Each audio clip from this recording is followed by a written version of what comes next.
आपले डोळे बंद करायचे आणि अशी 3 नावं समोर येत आहेत का बघायची की आपल्याला काही झालं तर आपल्याला आपले आईवडील सोडून आपल्याला काही झालं तर आपल्याला मदतीला धावून येतील.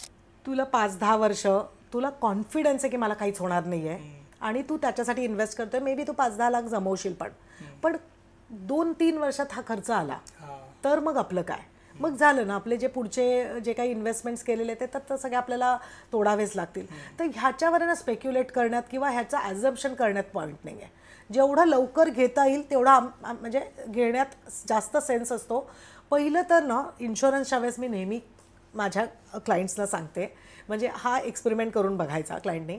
आपले डोळे बंद करायचे आणि अशी 3 नावं समोर येत आहेत का बघायची की आपल्याला काही झालं तर आपल्याला आपले आईवडील सोडून आपल्याला काही झालं तर आपल्याला मदतीला धावून येतील. अशी 3 नावं. आजकाल तू सांग, लाईफस्टाईल असं इतकं डिफिकल्ट झालंय. सगळ्यांना आपले आपले खर्च आहेत, आपले आपले EMI आहेत. कोण आपल्याला मदत, म्हणजे इच्छा असते लोकांना, आपले काही एवढे काही आपले आपण सोशल असतो, आपण मदत करणारे असतो, पण झेपत नाही आजकाल लोकांना. मग त्यावेळेस जर का खरंच आपल्याला छोट्या अमाऊंट्समधनं जर का काही कव्हर होत असेल तर का नाही?